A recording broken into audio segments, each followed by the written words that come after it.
Okay, you heard it. This is Beit Midrash of Word Zarua, the third installment of Holy Monsters. And so I'll just remind everyone where we've been. Which monsters have we hung out with? We started with the Leviathan, the great sea serpent. We saw that already Rashi brought forward the mythological creature, and we got a sense that it not only was, in our tradition, a monster whose end time will come and God will barbecue it for the righteous, and will use its skin for a sukkah, and will sit in the glory of the world to come.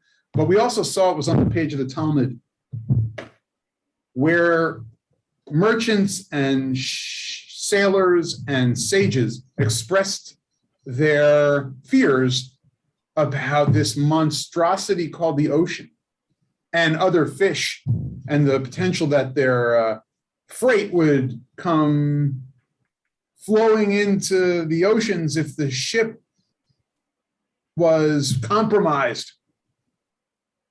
And we talked about how the language of monsters expresses a certain amount of fears, just like a child who expresses fears that there are monsters under the bed from all kinds of threats or monstrosities. We sometimes use this language of monsters to label certain fears we have or certain concerns or worries on a very adult level as well. And that's why Hobbes, the great 17th century philosopher, wrote a book which he titled Leviathan. And that got us into thinking about the great constructs of human minds and the human spirit and our hearts when it came to the organization of society. You could say that he in some way is a father of capital L classical liberalism, with respect for the individual and respect for the entity of state that we could conjure up in our intentionality. And yet, it's Leviathan. It is a monster that keeps us at bay, because fear sometimes does that, right? We have to have a little adrenaline in our hearts and in our bodies to stay on the narrow path on the side of the cliff. But we also don't want the monster to take over. Fear can't take over. We'll lose our balance. And so too with society. And we saw that with Leviathan. We moved to explore the golem. And in exploring the nature of the golem, just as this, we saw with God's creating a monster, we saw that human beings could create a monster. We saw that human beings could create a being using the dust of the earth, like the Torah describes God creating Adam and Chava, for that matter, in one of the creation stories, just the dust of the earth and the breath. And this technological creativity could work to the benefit of humanity, or it could lead to its demise and destruction, and thusly its return to its maker, and the rabbis were to destroy it. This language of golem, this language of monster, we saw was a verb already in the Psalm that said God spread out our skin. God used the materials at God's command to create this creature. We contrasted the creation of the sages to that of Mary Shelley's Dr. Frankenstein, where they used only materials from past the grave, from within the earth, the interred bodies of human beings, and how they patched Frankenstein together, described in the scary horror story. But we saw the roots of such horror within the corpus of Torah and Talmudic texts about the creation of the golem. The legend was a little different by the Jews. Again, clay and mud, right? By the very famous Yiddish poet. And that Yiddish poet who wrote the play The Golem gave us a sense that we were indeed dealing with something of a force of creative potential and not magic. Writing God's name on the head, or emet, Aleph Mem Tav, and bringing it to life through words. Words being at the core of our consciousness, words being at the core of Jewish creative potential. We talk ourselves into the next development. We question with words, and yet when they forget to erase one of the letters and the word remains, the golem in the legend turns on us, and the very creation that we've made turns violent, not as a protector, from which the superhero books and the comic books get the golem as protector, but it turns on us and attacks us. Technology goes berserk. And in fact, we did check out the reference that Diane Okrent made about the Star Wars techno golems in their capacity as futuristic creators. They took all the droid parts that were left around and they slapped them all together.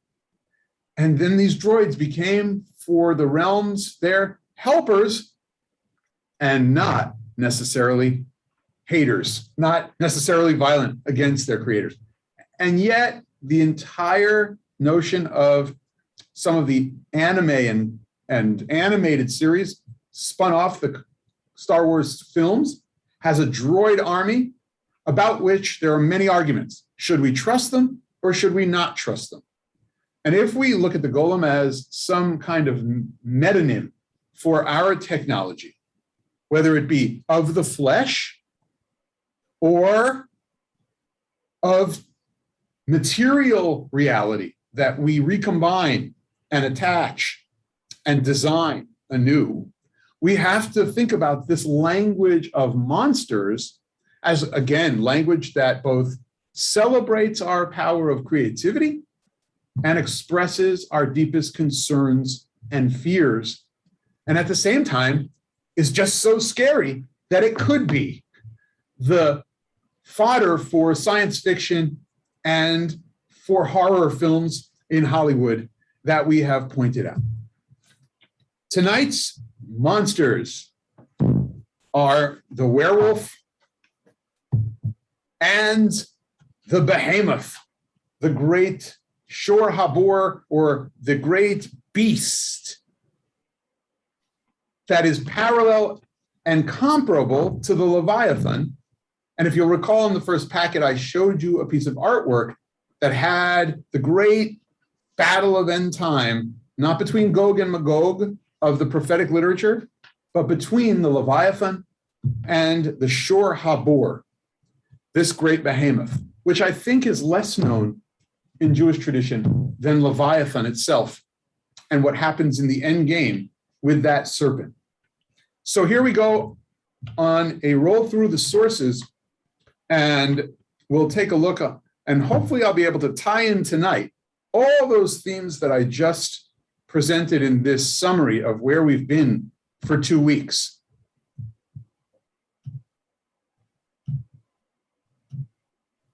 So, first shot, check out this mug. So here we have a picture that was on a website called Juicy, Jewcy. It's a feature of Tablet magazine. And there was a great article there by Esther Sachs called "What's So Jewish About Werewolves?" Werewolves are kind of like good Jewish boys, only more so, says a character in Wen Spencer's young adult novel, The Black Wolves of Boston. And it's true, when 30 Rock debuted the novelty song Werewolf Bar Mitzvah, think Monster Mash, but with a nice cut of brisket. Everybody know the Monster Mash tune? Yeah.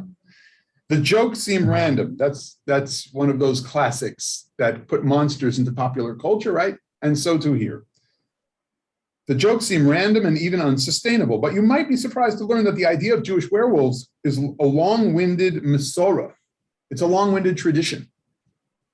They may not all have bar mitzvahs, but if you count off the usual tenets of a werewolf story, following a lunar calendar, dashing off when the sun goes down, making excuses for weird disappearances, accusations, hunts, being driven off by suspicious townspeople, it's easy to guess why Jewish creators throughout the years have chosen the werewolf as a central horror figure.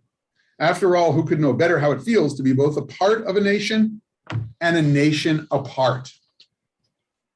The Wolfish Jewish Association goes back as far back as the biblical Benjamin, who a medieval commentator, Rabbi Ephraim ben Shimshon, described as not just like a ravenous wolf, but capable of turning into a wolf itself. Notably, the rabbi's fear was not that Benjamin would kill others, but that he would change among strangers and be killed by them. This theme follows through most Yiddish lore. German fairy tales warn children not to go into the woods, lest they be snatched. Yiddish folk tales warned readers not to go into the wood, lest they be accused of snatching children and baking them into matzah. Leivik, the Yiddish folklorist we read last time we studied, because he wrote the Golem, picked up this thread. Fugitive from Mother Russia was no stranger to tackling creature features. His play, The Golem, turns a scary story about a clay man into a Miltonian epic with messianic ruminations and introspective soliloquies where every man, even the clay one, verges on tragedy. Like the poem The Wolf from around 1920, it stalks in the same vein when a rabbi, the last survivor of anti-Semitic violence, finds himself transformed into the titular beast. Taken to the woods, the rabbi wolf haunts a new generation of Jews who have moved in to rebuild the town and eventually attacks them in the synagogue on Yom Kippur, where he is beaten to death by the congregation. It is interesting to gauge Leivik's reaction to the pogroms of his homeland. The wolf, rather than turning his rage upon those who wronged him, instead terrorizes his own kin.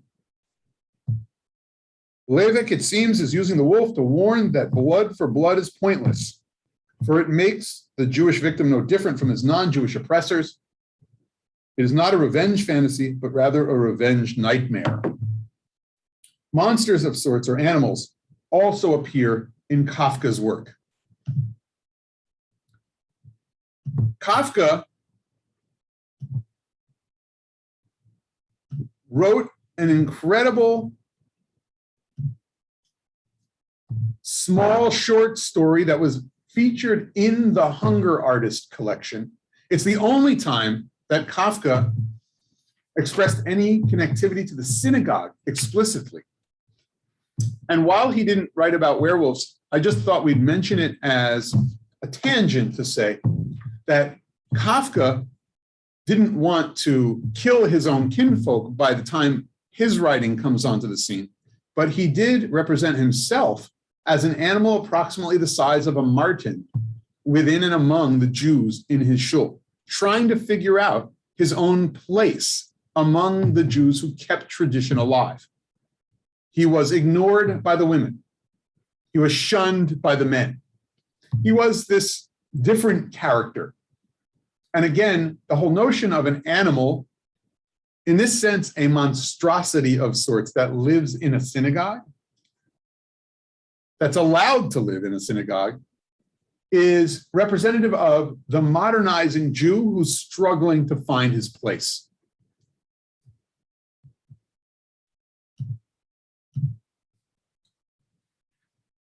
Talmudic literature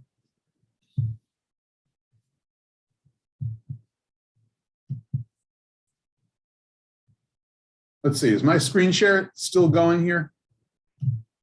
No, I thought it snapped off. Hold on one second. It never was. Well, you saw the picture of the wolf, right? Yes. Yeah. Okay, so it was, and now it is, right? Baba Metzia? Yes. Okay, It's very on. So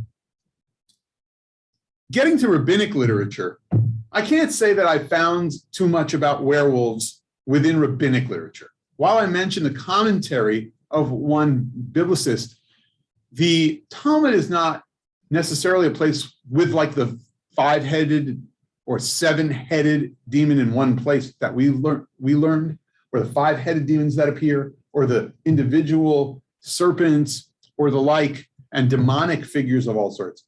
The Talmud is not necessarily a place where werewolves come into focus. Wolves appear in Bab Metzia and Ta'anit and in other places, of course. And here's for example, the sages are well aware of wolves as a creature to beware of. And it says, Ze'ev echad eino onis, shnei ze'evayim onis. One wolf that approaches a flock and attacks is not considered a circumstance beyond one's control, as the shepherd can drive it away, but an attack by two wolves is considered a circumstance beyond one's control. We can be overcome by the animal kingdom. And if that's the case, then we can relate this language of thinking about wolves as attackers, yes, based on their everyday experience as shepherds and people who have to figure out who owes who what amount of money for damage, or whether or not someone is liable as a guardian of another's property. But we can also relate that to the language of fear and loathing that we saw with Leviathan. Whatever the kind of notion of monster is, a monster could simply be that which attacks our way of life, that which attacks our property in our lives. They were well aware of how wolves attack, and in Ta'anit, it could lead to community fasts. The Mishnah taught, V'od gazru ta'anit al she'achlu ze'evim. Further, they decreed a fast because wolves had eaten 2 children in Transjordan. This association between wolves and wolves eating children was a deep fear expressed in ancient civilizations.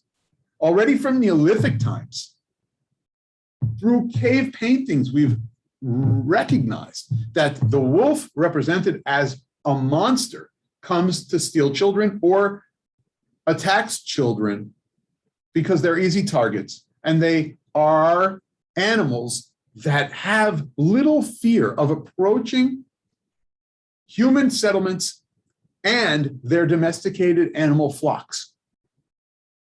The rabbis decree a fast against all kinds of dangers in Ta'anit. Those of us who learned Ta'anit in the Beit Midrash a couple of years ago remember how many fasts there are and for all kinds of different dangers that lurk.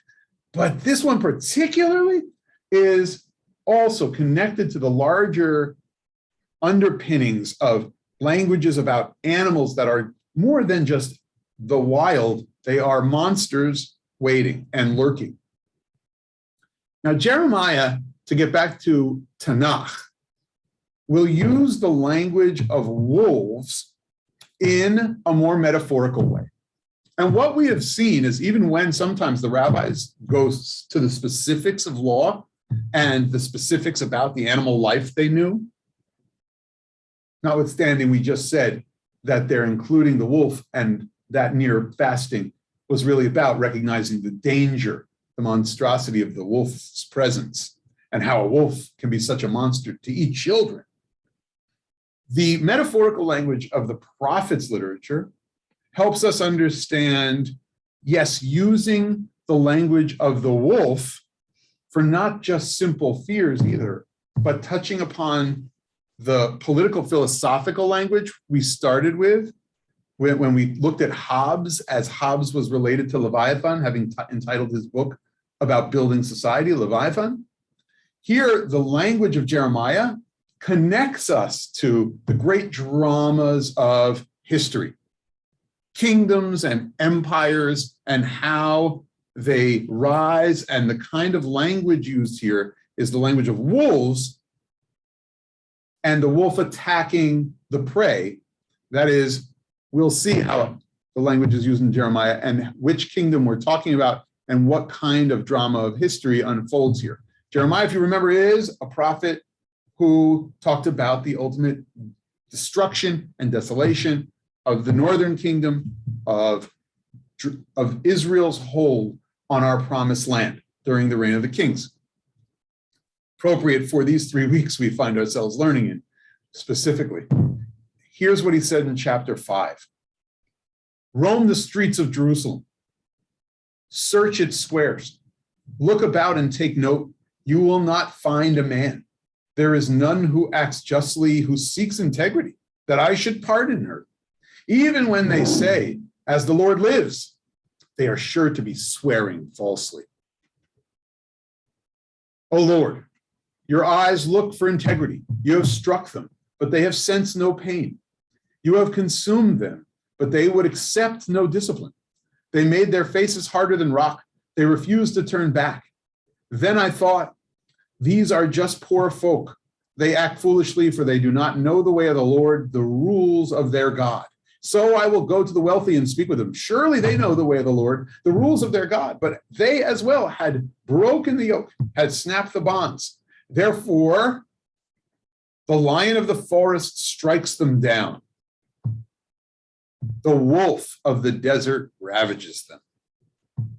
A leopard lies in wait by their towns. Whoever leaves them will be torn in pieces, for their transgressions are many, their rebellious acts unnumbered. Jeremiah and the prophets' literature uses language that is anchored.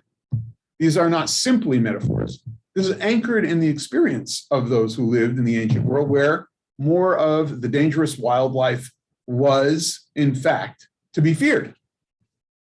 But there is a certain use of the experience of life to, as a metaphor, bring it forward in the planes of history. Rashi will bring that forward in the tradition. He says, who is this wolf? Malchut Media.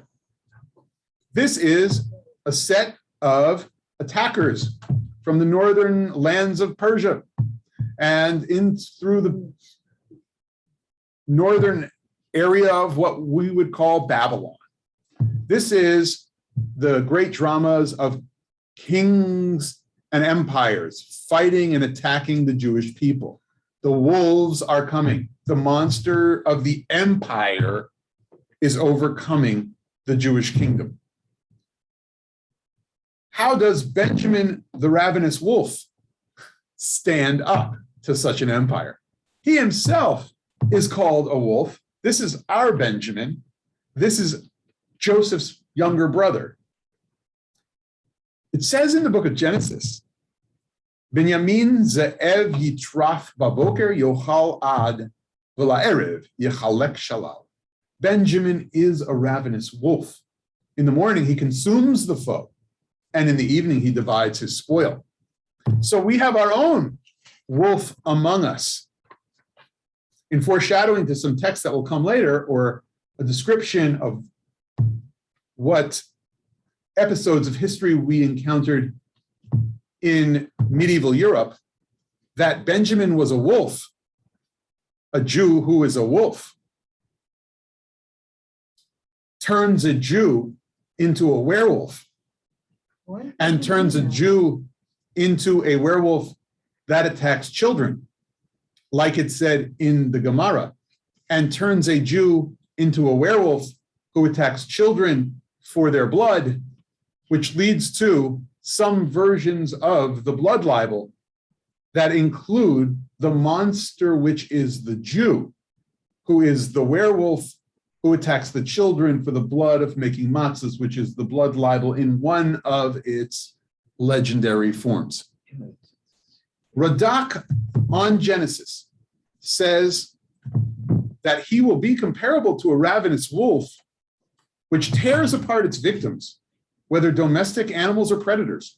The wolf is more courageous than other wild animals, not being afraid to invade human habitations.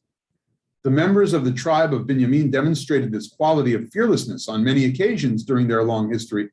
In Judges chapter 20, they took on single-handedly the armies of all other tribes in a tragic civil war. Also in Chronicles, they joined the persecuted David, who commanded only a small number of men in what must have appeared as a hopeless undertaking. In verse 19, there we read that David placed these Benjaminites at the head of his small band. I'm going to fast forward through this. Now, this introduction of Benjamin the wolf, or Benjamin, as I mentioned, into the medieval era, Benjamin the werewolf, as legends would, or fears would turn Jews into werewolves preying on children is the way that it pans out in anti-Semitic lands. The idea that kingdoms and empires are compared to wolves makes those monstrosities of empires, for sure, concerns of the Jewish people. That notion that these languages of monster, these languages of monstrosity, relate to the dramas of history. Again, we saw that with Leviathan and the way Hobbes brought forward that political philosophy that sometimes the beast would overcome. And we see from this section that it's the wolf that starts these discussions about whether or not the Jew is a monster like the nations of the world are called wolves within a context where he is othered. And this notion of othering, when it comes to wolf language or were monster language, W-E-R-E as in werewolf, that will also take on a certain meaning within a different Jewish community that actually Michael mentioned, the first class that we got together, because it will be not in the Middle Eastern theater or the Near Eastern theater of the Bible language and this ancient Sumerian and ancient, even more Neolithic werewolf language. We will not see that unfold in Ethiopia, but we will see a different kind of animal focused on in were monster language in Ethiopia, and that is where hyena will come into focus in a moment. And in looking and examining the history there, we'll see some of the same strands and underpinnings of this werewolf history that we just located through studying together these passages from Tanakh and Talmud and a little bit about the folklore or accusations and demonizing that came through with this language of werewolves. Let me stop here for questions and comments before I take you into the Ethiopian landscape and were hyenas versus the werewolves we've just discussed and wolves in general in this language of monstrosity. If you've got something from the Zoom land, you know, you can use the bottom and you can raise your hand. Internally here at the Beit Midrash or in person, anybody? Charlie, speak loudly enough to hear. Okay, yeah, I know, I didn't do that at the book meeting. Can you hear me? Can you hear me now? The word werewolf, what's the Hebrew for that or the Aramaic, and how does it translate back? Like, are they saying man wolf? Yeah. What it's like the whole. Yeah, I can't answer the philology behind the word werewolf, and I don't want to attempt to do so because I started reading a little bit about the origins of the language that we're using, and I don't want to go there because I'm just not I understand that. Not really prepared to talk to the. We don't really have, outside of transliterations in Yiddish and in English, of course, and in modern Hebrew, we have werewolf. But we don't have. Where's the Yiddish picking it up? Are they picking it? They're picking it up from Germanic folklore that is very popular among Yiddish speakers and writers. As far as I can tell, again, I'm not exactly clear of the term. Yeah, so they're I'm going to say I don't. They're adapting the same fears. But the fears are there. This notion of a creature wolf that is inhabited by this human at a lunar, because of the moon and the lunar cycles involved, and that kind of fear that it strikes and that it would attack and it can't control its violent outbursts. That's all through the ages very deeply connected, I think, as I tried to show, to the wolf's personality in general and what we know of the animal, and how then we project fears of the night and of our children being out there alone. And for sure in Africa, which we'll get to, one of the real reasons why the were hyena language develops is because hyenas are more common attack animal hyenas are than horrible wolves, attack and they animals needed to in come up terms of their with a ability. label for, safety first children. And you never know who's going to be lurking, so don't go out alone. Okay, so that's where this language comes from. Interesting. Yes, Vera. Just thinking when you were talking about the Ashkenazic Eastern European aspect of this, are there other monsters or monsters that are more specific to either the Sephardim or the Mizrahim?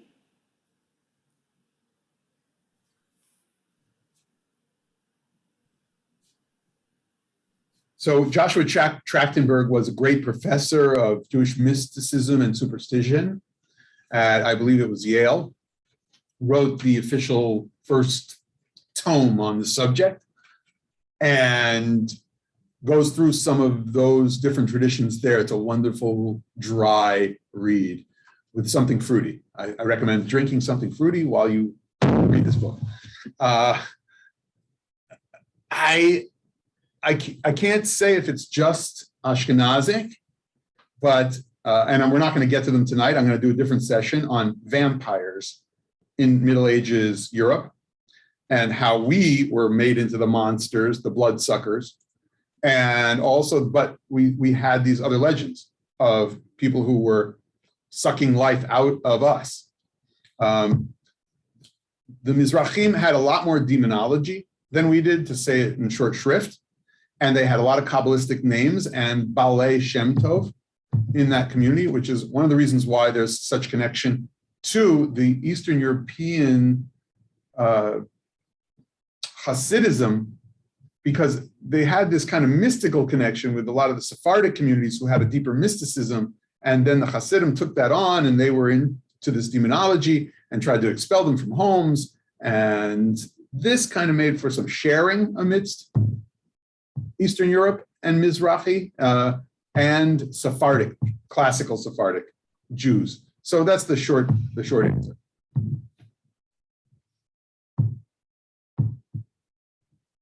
Okay, on to were hyenas.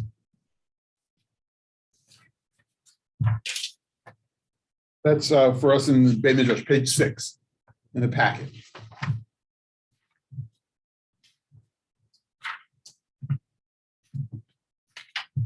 That's the wrong screen. That's Kafka.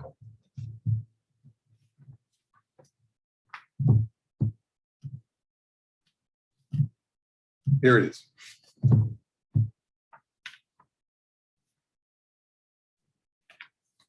So it turns out, if we're talking about the Horn of Africa, Ethiopia, Somalia, Sudan, that were hyenas have plagued many of those places. And it goes back to very early on, even the biblical era, according to some sources that I read today. Strangers passing through town are subject to suspicion. That sound you could swear was a human voice calling your name from a distance. Were hyena. Unlike the folkloric werewolf cousins, were hyenas can be either human born or hyenas disguising themselves as humans. Also, unlike werewolves, were hyenas are believed to be capable of transforming at will with the help of a magic stick or a sprinkling of ash.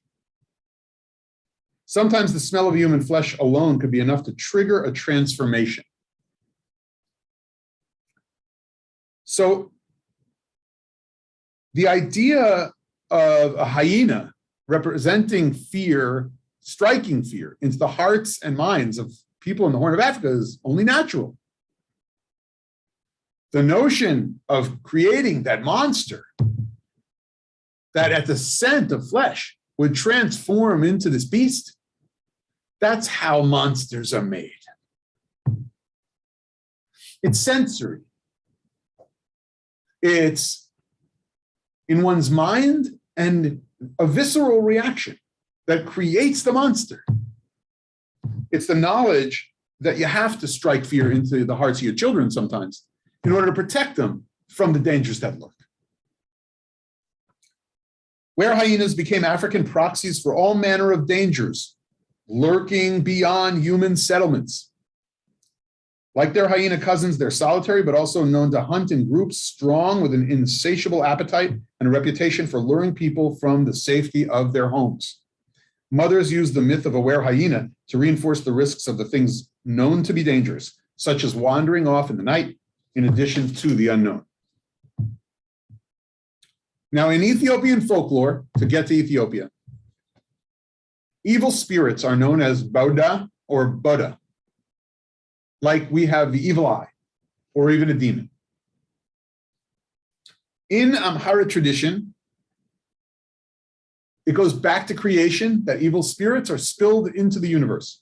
God's constantly fighting evil spirits.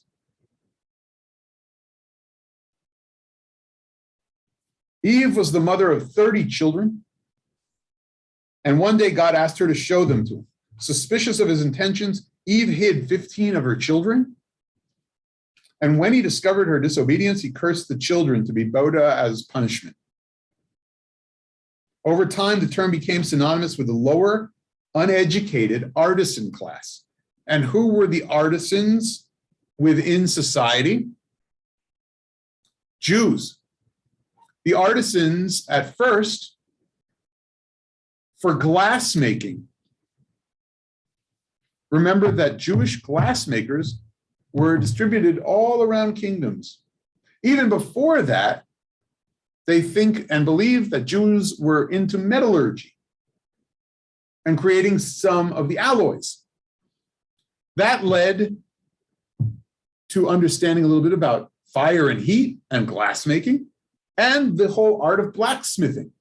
And since 4th to 6th century CE, Jews have been blacksmiths within Ethiopia. And since they dealt with fire, and fire became also a symbol about evil and hell of sorts, not that it was an area of Christendom, but with demons and lower worlds, of course, associated, Jews became associated with evil spirits. And of course, for our connection here, back to our monsters, as were hyenas within society. Blacksmithing was a profession traditionally dominated by the Jews of Ethiopia, a tiny minority in the country whose presence there dates back to antiquity. Also known as Beta Israel or Beta Yisrael, they believed to be descended from the tribe of Dan, who had fled the civil war in the kingdom of Israel between Solomon's son Rehoboam and Nebat's son Jeroboam. The Jews of Ethiopia weren't allowed to own land or attend most schools. This left them professions such as blacksmithing. And Don Seaman, a scholar of religious studies at Emory University, believes that labeling the Jewish population of Ethiopia as Boda was a form of ideological segregation, largely by drawing associations between the evil spirits and their craft, creating a seamless mythic association, inhibiting the social mobility that might have been possible in previous eras, further dehumanizing them. Legend had it that Jewish shapeshifters would rob tombs at night in hyena form, defiling bones and consuming any human flesh that remained. A lingering smell of rotting flesh was believed to be the best way to identify the were hyena once it had transformed back into a human. If you didn't burn your bodies but buried them, you were likely to have some smell of rotting flesh if you didn't dig deep enough in the earth or a body was left for its cleansed purpose. The idea that someone smelled it at all, even if we did take our burial practices and figure them for keeping the odor far from our settlements. The idea that we even respected the mate, the body of a human being with Jewish burial practices may have differentiated us so deeply that it was the cause of great concern and that we used them somehow, either in ritual or parts of their flesh for who knows what purpose. This, of course, was baseless. Othering us because of our crafts and trade, othering us because of our differences in rituals and beliefs, othering the Jewish people for their differences in believing about a single God instead of a pagan world. These Jews were called hyenas, shapeshifters. And of course, that remained and persisted all the way through modernity. Werewolves do appear in 19th century Eastern European Jewish folklore, but hyenas do not. The experiences of people in their homes and places, geographic locations, sometimes inform, or here we have shown, inform the how of language of monstrosity, the language that we make for monsters, the names we give them, and inherently what and how they function.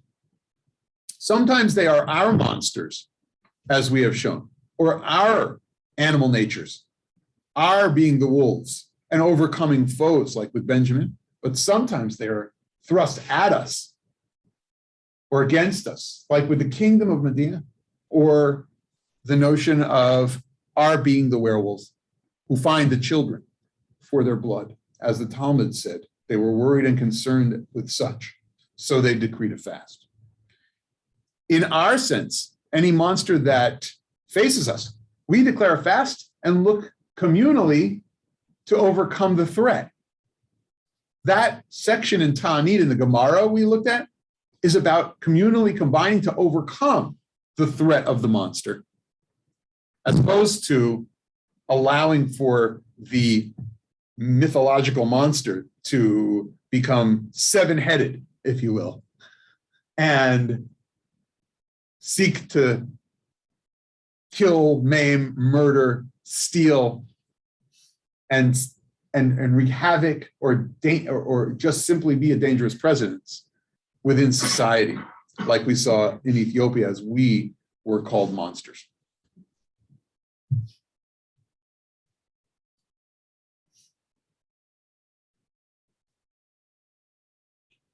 Now let me just stop here before we end with the last text about wolves. Again, comments or questions thus far in the Beit Midrash or in Zoom land?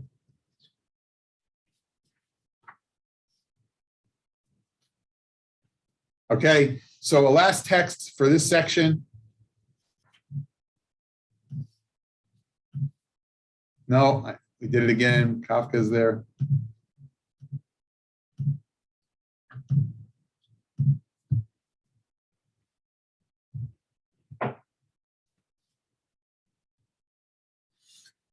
I'll show you this midrash, which is an interesting midrash to end with about wolves. It pits wolf against wolf. But this image, at least, is an image that we may be a little bit more comfortable with by way of the ferocity and the cunningness of this monster, this beast, this animal that represents some monstrous force in the world. In the Midrash, it says, Mekish leVinyamin keneged malchut madai, sheMordechai voreya mimena, shehu mishevet Binyamin. He pitted Benjamin against the kingdom of Medea, and thus Mordechai, who was of the tribe of Benjamin, exacted retribution from it. It is written, and behold, another beast, a second like to a wolf. This alludes to the kingdom of Medea, which he turned against the tribe of Benjamin, which is also compared to a wolf. As it is said, Benjamin is a wolf that raveneth. What is the meaning of a wolf? that Ravenous, just as a wolf seizes its prey, so the tribe of Benjamin seized its prey. As it is said, and see and behold, if the daughters of Shiloh come out to dance in the dances, then come ye out of the vineyards and catch you every man his wife. Hence, just as a wolf seizes its prey hungrily, so too did the tribe of Benjamin. Our survival was key.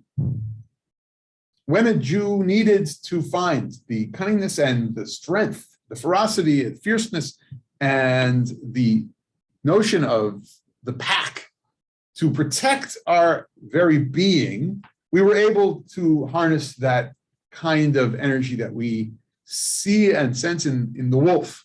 And thus we are called wolf. The kingdom, the empire that we are pitted against, this one or another, also called wolf, for you never know when it will overcome. You never know when the greed or the lust for power or the might or the violence will overcome you. And so thus beware. And beware because you might not have a Benjaminite wolf situated in the right place at the right time. Benjaminite, Mordecai, and Esther. Again, the man and the woman of creation. God's creation being the answer in this case of Am Yisrael, of the Jewish people, of this unique tribe associated with this unique creature. All right, that caps off our werewolf and wolf kind of survey. And now I'm going to move into the last monster that doesn't really look so ferocious here, but nevertheless, I'm going to tell you, I'll introduce the image in this way. You know, in one corner, the serpentine created at the dawn of creation, Leviathan. And in the other corner, the ferocious land animal, massive beast, hooves of incredible power, Shor Habor, or what we call the Behemoth. It's a fight to the end. And how do we know it's a fight to the end? How do we know this will be the great battle at the end of all history? Well, that's what our Midrash says. That's what our tradition is, that we have these two monsters. And again, while it looks somewhat familiar, we are thinking about what we've studied over the course here of these 3 sessions, that this language of everyday animals also describes the holy monsters, the sacred beasts that will help us focus on the ultimate redemption in this case, because this is the battle that ends it all and starts a new era. And we'll also see here, like with Leviathan, that in fact the language about Behemoth, about this big beast, this land beast, this Shor Habor, this ox that is full of power, that it is language that expresses our fears. It's a beast that we use to represent the potential downfall of our faith and our society. And again, we're going to see after some Tanakh and some rabbinic texts that it was also used by Hobbes, that Hobbes knew full well this ultimate battle legend. And not only did he write the book Leviathan at the beginning of all of the turmoil during the British Civil Wars, but he wrote the book called Behemoth as well. And in that book, he explores the ultimate demise of what he saw as a society that was attempting to create a space for freedom, for the potential liberal society to unfold. And we'll move back into Jewish texts and an exploration of this holy monster to end tonight. But we'll get to all those spots as we move in to this section. So let me start you in Psalms for this creature. Kili chol chayato yar, behemot baharare aleph. For mine is every animal of the forest, the beasts on 1,000 mountains. Behemoth, this word here, is in the plural, it seems. But it's been translated as behemoth, as singular and gargantuan, zoptic, animal of strength beyond strength, the land animal with ultimate next world implications to match the sea serpent with next world implications in our tradition. It is a massive beast that takes up 1,000 mountains. Don't read, it is herds of cattle on 1,000 different mountains. Read it, the verse, as it is a beast that takes up 1,000 mountains, or a beast whose food only is provided by 1,000 mountains worth of flora, fauna, and animal life. That's how the legend grew. This creature, the behemoth, was so massive and so strong and powerful that it represented everything as strong and as powerful and as scary and as fearsome as we've talked about with other monsters. Rashi, who I like to start with because he's our commentator this year, says about Behemoth Baharare Aleph, that is the bull destined for the future feast of the righteous. In one of our traditions, it's not only the Leviathan that's barbecued, it's Behemoth as well. So if you are not a fish eater, like my wife, she's got ribs. This is a fantastic barbecue at the end of all time. And one midrash even says they don't even have to worry about bringing in the mashkiach. Kashrut laws won't be exactly the same. It's going to be a party. Don't worry. It's going to be a big party. The two of them are going to kill each other. The two monsters are going to have an all-out ultimate battle, and they're going to be what's on the menu for the day. To continue with the commentary, how does this monster stay alive? Grazes on 1,000 mountains daily, and every day those 1,000 mountains, those specific ones, grow back. Others explain this to mean that 1,000 mountains are 1,000 parsecs.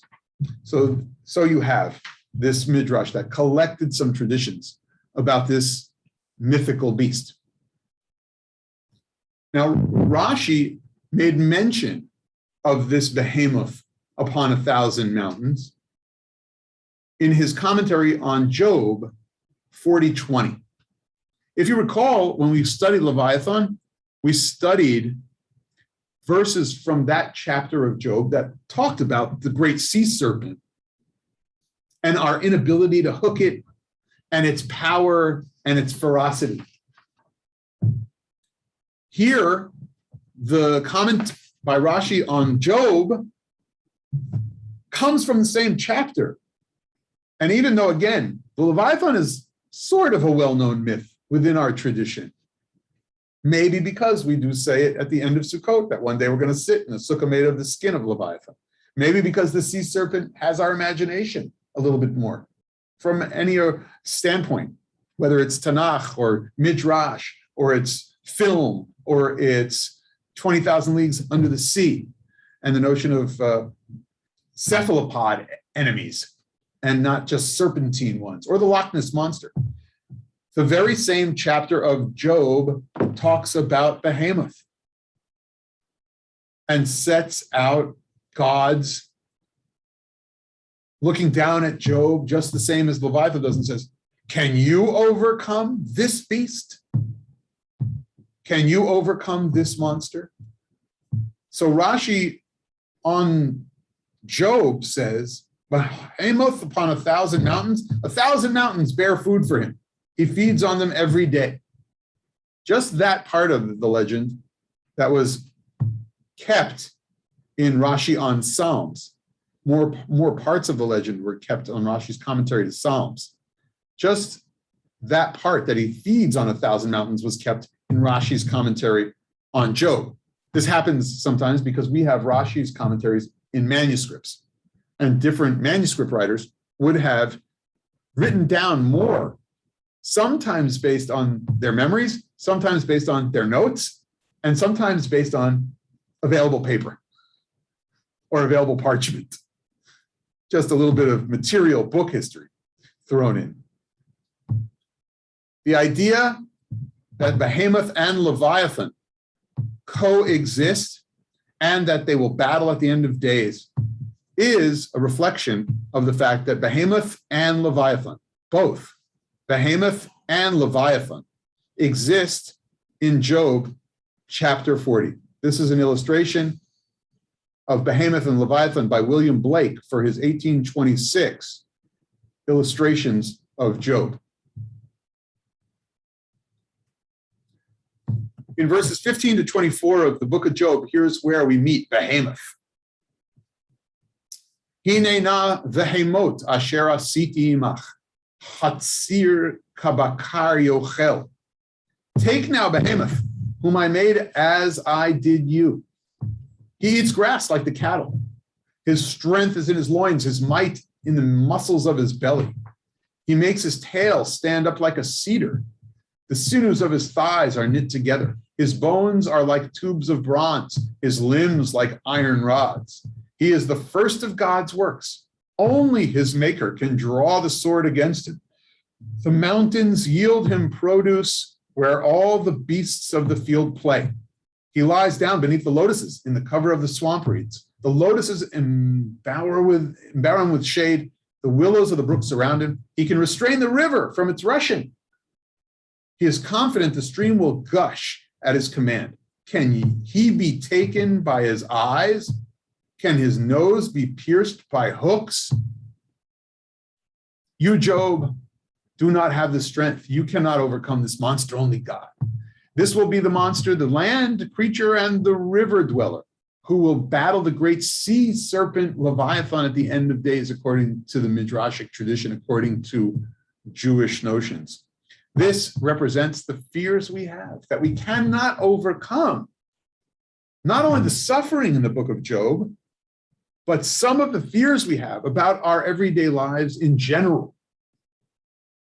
Now, if you ask, what is this behemoth in natural terms? How could this be located or grounded, as Carlo Ginzburg, the literary theorist, talks about grounded metaphors in poetic literature or poetry? Most likely, according to Rabbi Natan Slifkin, who's an expert rabbi zoologist, what we're talking about is the water horse, or the massive, bigger than what we know today, hippopotamus. When it opens its mouth, those powerful, amazing jaws. Have you ever watched on one of these shows? We in our house like to watch these documentaries about these wonderful creatures that's National Geographic Wild. These beasts fight with such ferocity, you can hardly believe that it's sitting there like that big, plump hippopotamus that you only see the nostrils and the little ears and eyes sticking out of the water when you go to the zoo. And the fact of the matter is that that's kind of what's mentioned here at the end. But it was based on this creature that the monster was made. And look at William Blake again, how he represents the muscles of the behemoth and this creaturely face. But yet, what's interesting about the behemoth's ears and eyes, looks very human. And representing the behemoth as somehow the monster who is the human being and contending with our own monstrosities might just be, in Blake's eyes, part of what the whole book of Job is really about. Shall I stay faithful? Shall I break my faith? Shall I be a good friend? What does it mean to be a good friend? What do I count as my portion? How do I suffer loss? How do I live in a world of monsters and beasts, in a world that I don't understand the forces of darkness that God sends my direction? This is the kind of language of monstrosity that's within chapter 40 of Job that was captured so brilliantly by this illustration by William Blake. This is the location where we met Leviathan. Remember the next verses. In some ways, very parallel to what we just read. Can you draw out Leviathan by a fishhook? Can you press down his tongue by a rope?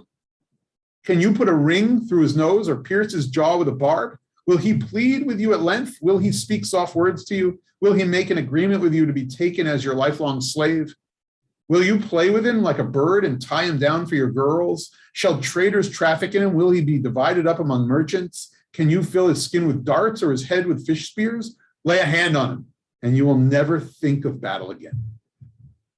Sometimes we are up against forces that thwart our futures. Rashi says that you have to be mukhan latid, that this reminds you, these beasts, that you must be prepared for your future and for the forces that might reign against you. God indeed created this being at the beginning of creation. Here Rashi says it on Job, like Rashi said it about the Leviathan back in Genesis, which we saw in Holy Monsters chapter 1. Behemoth is the plural form of the Hebrew behemoth, or animal, and appropriately the word is used to describe a creature of vast size and bulk in its singular form. We went through the biblical book of Job and the references in Psalms. And here again, zoologically, as I mentioned, the hippopotamus, it might just be also the wild ox or the elephant. But behemoth is a synonym for something larger than a land animal. Remember, it was that God had told Job that you will be up against forces.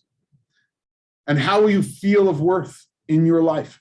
How will you feel justice come forth if you are suffering against the forces of darkness and evil, monstrosities of your own making, and monsters that you cannot explain? And it's for that purpose that we're looking at this language. The Malbim, a commentator on the Bible, will say on Job 40:15, I remind you that 40:15 said, "Take now Behemoth, whom I made as I did you. He eats grass like the cattle." I bring you this example of this beast, monster, Behemoth, Job. Continuing the charade, God asks Job how he intends to deal with the two most powerful and imperious beasts he created. The behemoth that consumes all vegetation, leaving nothing behind for the other land beasts, and the Leviathan, which preys on all the other sea creatures. Job's campaign of extermination should start with them, but can he overcome such monstrosities and forces? As I mentioned, Hobbes, who wrote Leviathan with a vision of how to keep the greatest serpentine sea creature at bay, so that God will one day decide if the society we create and collectively support together can flourish. He wrote also Behemoth.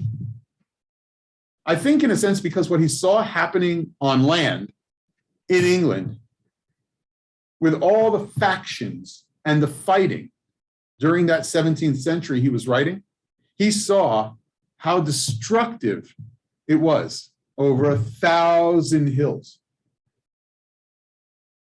What he describes in this work is a breakdown of the society that he envisions in Leviathan. The monstrous beast shows its head. Behemoth, full title, Behemoth, The History of the Causes of the Civil Wars of England and of the counsels and artifices by which they were carried on from the year 1640 to the year 1660, also known as the Long Parliament, is a book written by Thomas Hobbes discussing the English Civil War. Published posthumously in 1681, it was written in 1668, but remained unpublished at the request of Charles II of England.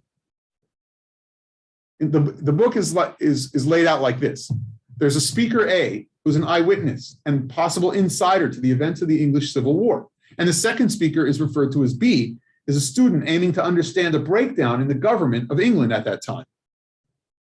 The dialogue opens with the student asking the master how it was that a monarch as strong as Charles I should ever have had to face a rebellion. Hobbes did not like revolutions so much, of course, setting them up as very anti-Marxist in the 17th century. Marx had something to react against, and that was Leviathan in a certain way, and Hobbes' work about the nature of building a society without violent revolution.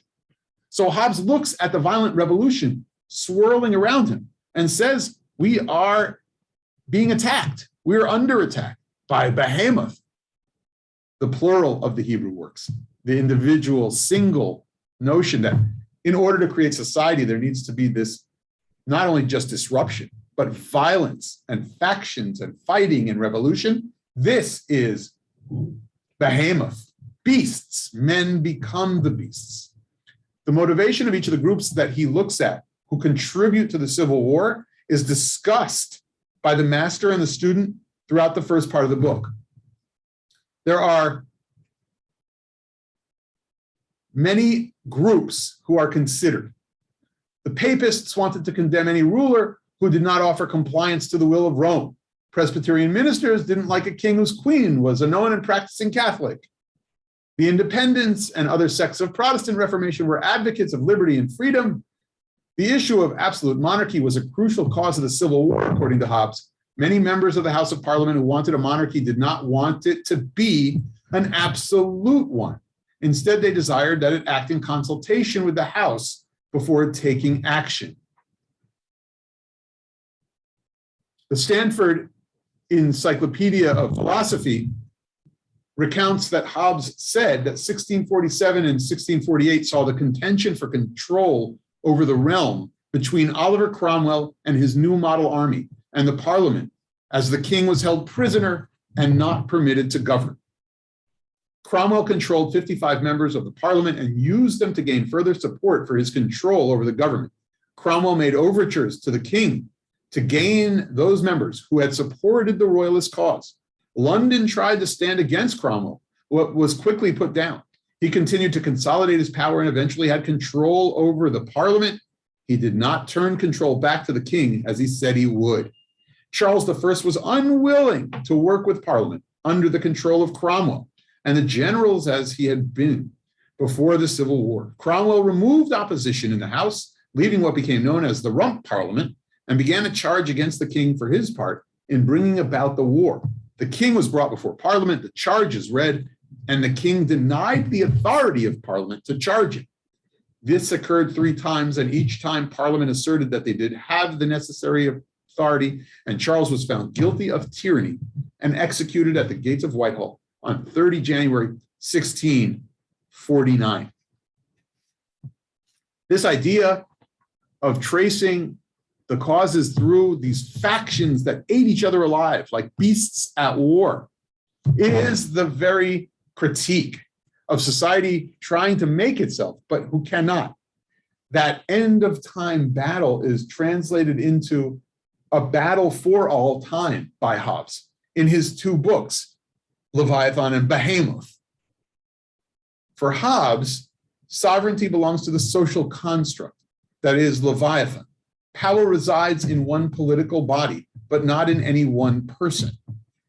In the article Hobbes and Schmidt, the historian Tim Stanton posits that Hobbes is a proponent of absolute and unlimited sovereignty, while at the same time claiming that it was the consent of the subjects that constituted the authority of the sovereign. Hobbes' position combined an authority whose commands could not be challenged with individual rights and freedom as the means of establishing and conditioning that authority. That's a society of willing subjects. That's a society of uvacharta b'chayim. You choose life. You choose to be part of this compact. You choose into the covenant.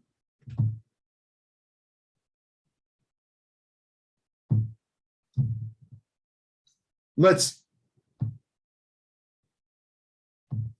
stop it here. Your thoughts, your questions thus far. A few texts left to get back to the Jewish texts, but I hope that you saw that connects us deeply with how we opened up with Leviathan and looking at both our sacred sources and Hobbes' work and how he used the myth, the tradition, the Masorah, the Midrash, our sacred monsters to really play out his thinking, to really frame his thinking about the buildup of potential liberal capital L society. Lot to bite. I was fascinated by the fact that they. You got to speak up. I was fascinated by the fact that they associated the land creature with the hippopotamus, because I was first wondering, how's the land creature going to do battle with a sea creature? Like the hippopotamus, which sort of owns both worlds. The other thing about hippopotamus is, although we always think of man-eating lions and everything in the jungle, hippopotamus is actually the most dangerous animal in that region of the world to humans. It causes humans to drown. And they're pack animals. They're heavy. The smallest adults are like 3,000 pounds, the weight of a car. The biggest ones are the weight of 3 or 4 automobiles. And they just move. Yeah. And they move over a human being, and you're underneath a pack of them. You can't do anything about it. Yeah. So there's like this reality, right, in the, I'm going to call it mythology. There's this reality that it's based on, that these are dangerous creatures to humans. Yeah. And that is what anchors language of monsters in this case. It's not just, a made up monster. Go make up a monster. Monsters are based in a certain amount of experience in our world with creatures.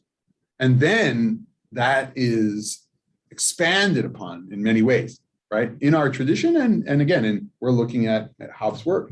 So yeah, there's an anchoring there, and those are dangerous animals in those parts of the world, and the animals in these parts of the world inform the way that our sources mythologize them as our sacred beasts. Zoomland? Okay, so somebody have something? Yeah. Yeah, I was going to say that Leviathan and Behemoth remain to this day, just that their names have been changed into surf and turf. There you go. And to cook them both just right is really the challenge, right? Okay. So surf and turf, the holy monsters are going to meet each other, and Charlie's now figured out how the hippo fights the oxfish, or Leviathan meets the behemoth. And just want to show you the location, if you will, of this great mythological battle in our tradition. Midrash Tanchuma. Then the Lord spoke unto Moses, saying, "These are the creatures that you may eat. Let our master instruct us, how many types of pure animals are there in the world? Thus have our masters taught, there are 10 beasts, the deer, the gazelle, the roebuck, the wild goat, the ibex, the antelope, the mountain sheep, the ox, the sheep, and the goat." So just context, kashrus. You're keeping kosher, and you're doing the mitzvah of keeping kosher, and you're keeping track of all the animals. That helps lead to redemption. That helps lead to redemption. There are no more than these in the world. Said the Holy One, blessed be he, guard yourselves not to defile yourselves with an impure beast and with an impure swarming creature. And so did David say, as for God, his way is perfect. The word of the Lord is pure. Thus the commandments were given only to purify, to keep you away from impure beasts. And those impure beasts are a reminder that there are beasts that will ultimately one day fight at the end. And redemption will only come through this great violence. But we could help impact that world by keeping kosher and keeping away from impurity. Because that's the way the Midrash, if it's going to juxtapose this story or these questions with our story, that's what I believe the Midrash is suggesting. Know that this ritual slaughter was given only to purify Israel. As in the future to come, the Holy One, blessed be he, will make a meal for the righteous from the Behemoth and the Leviathan. And there is no ritual slaughter there. Know that the Leviathan is an unusual creature, and the angels fear him, as stated, from his rising to the powers fear, and if they throw many spears of iron upon him, he considers them like straw, as stated, he considers iron like straw. And also the behemoths of my fields are harsh, as it crouches on 1,000 mountains, as is stated, the behemoths on 1,000 mountains. And so how are they slaughtered? Rather, they come and fight one with the other, as stated in Job, one approaches to the other. The behemoths approach the Leviathan and hold him by his horn and split him. And the Leviathan's death that he inflicts will be the opposite, as he smites him with his tail and kills him. And then the righteous ones go and all take portions. And from here we see that ritual slaughter was given only to examine and to purify.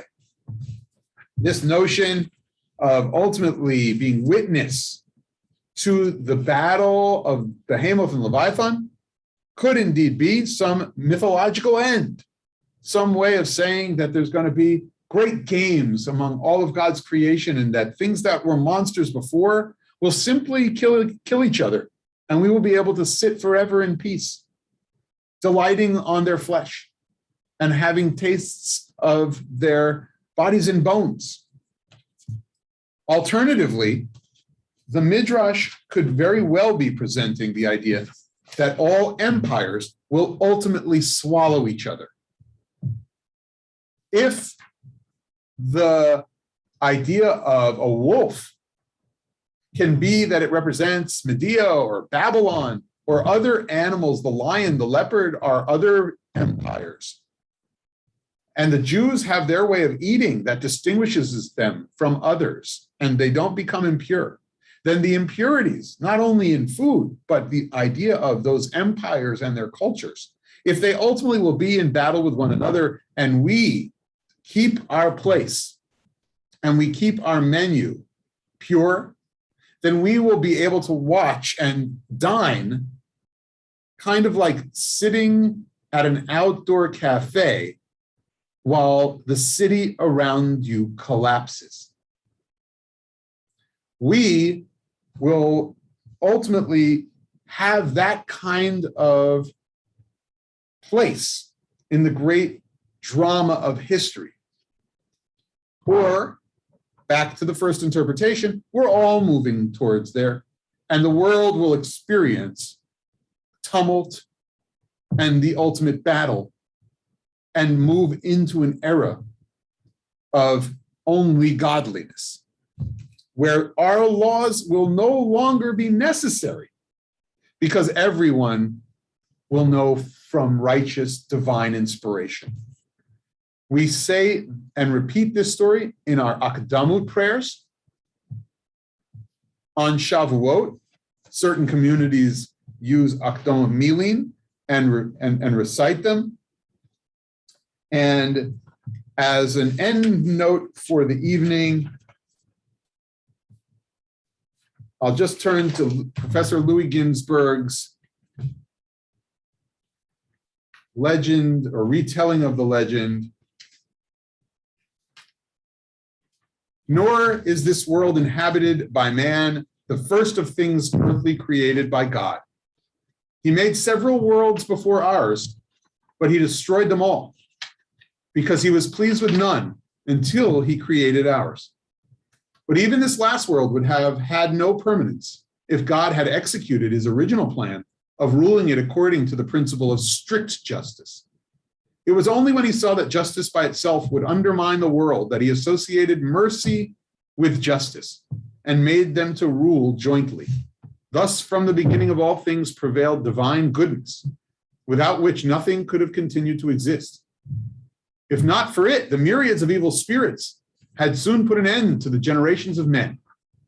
But the goodness of God has ordained that in every Nisan, at the time of the spring equinox, the seraphim shall approach the world of spirits and intimidate them so that they fear to do harm to men.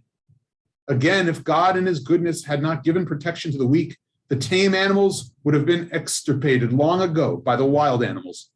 In Tammuz, at the time of the summer solstice, when the strength of Behemoth is at its height, he roars so loud that all the animals hear it, and for a whole year they are affrighted and timid, and their acts become less ferocious than their nature is.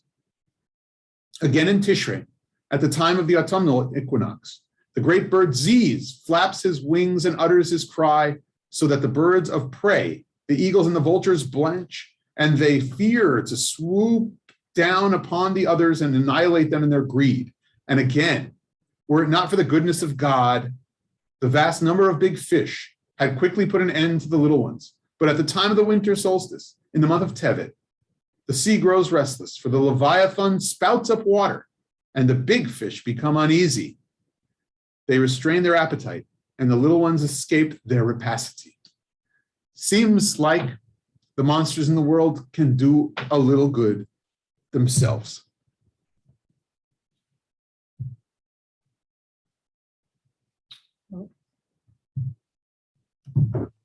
Comment. Mira.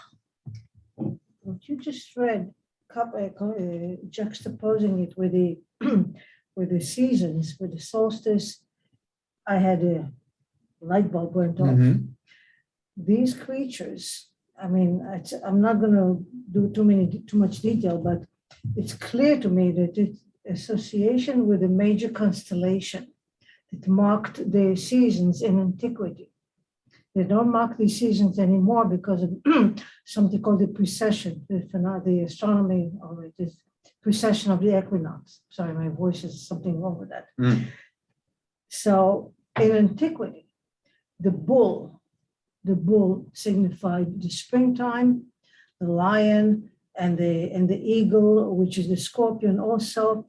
This is exactly the four major constellations which were revered in antiquity.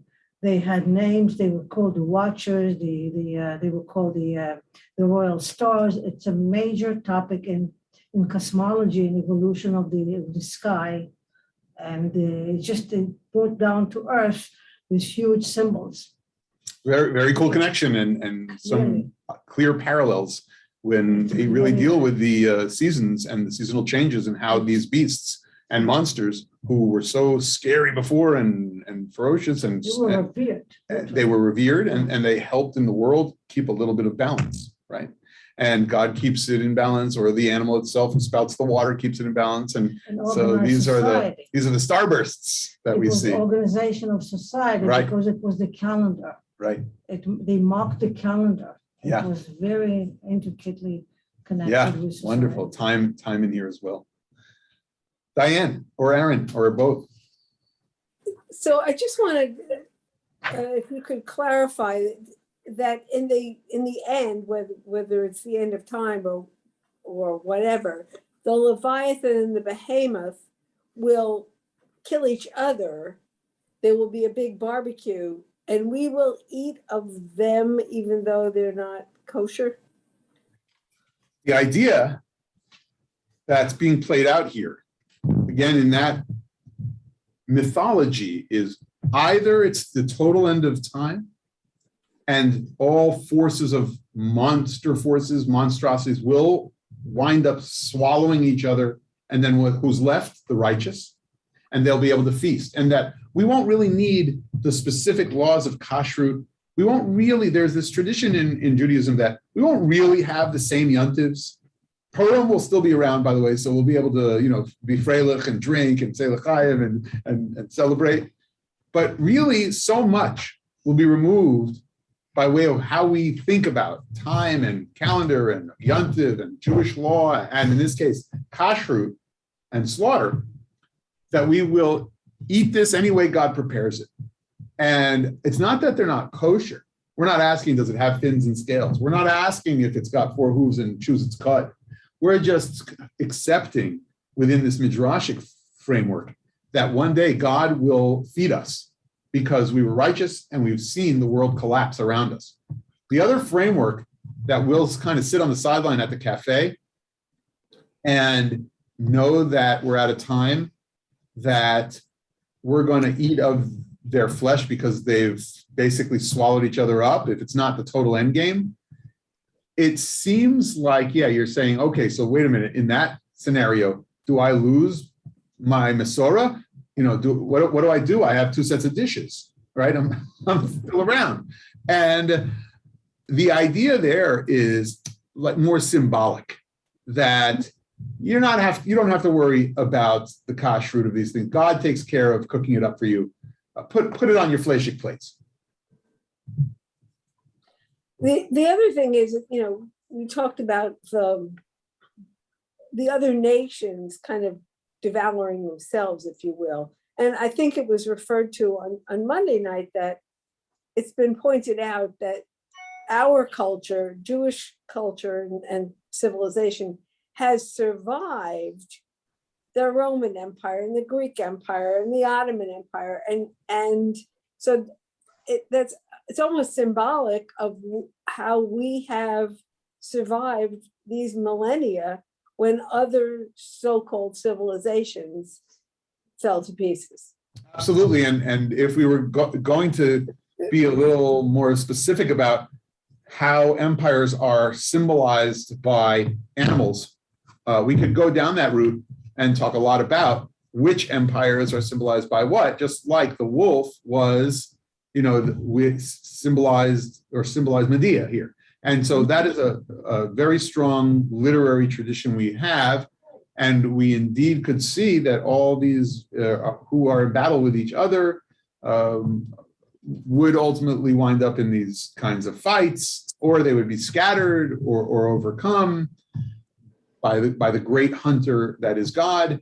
And just to hit on your question, Vera, from last week, since we're not going to really get to it, if God is the one that has faces of different beasts, animals on the throne, and Ezekiel saw it flowing through the heavens, it really is saying what? God is the ultimate in control.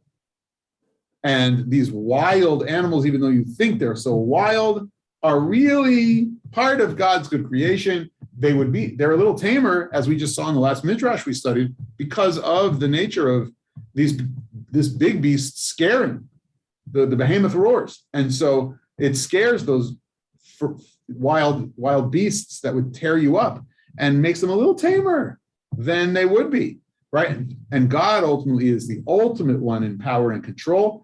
And this is even a spiritual political idea in Jewish terms, because we maintain that Rabbi Yehuda Nasi has a nice relationship with the ruler of Rome. And we just studied that in the first chapter of Avodah Zarah this year in the Beit Midrash in our Talmud class. But at the same time that we maintain a relationship with the rulers of Rome, and a respectful relationship, even a deferential relationship with rulers, we know ultimately that God is king. God is king, and a Jewish king always has to be reminded of that by carrying a Sefer Torah, or at least what we call the Cliff Notes of the Sefer Torah.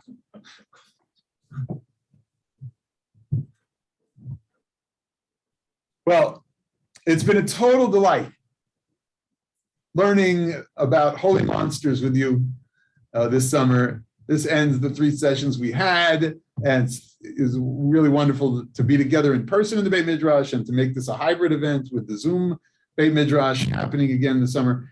Please, if you could be part of Talmudic learning in the year to come, do it. If you could be part of Torah learning in the year to come, do it. If you could be part of the Siddur class, do it. Because when we bring our life experience to our sacred texts and we learn together, I believe truly it really enhances our experience as a community and as human beings.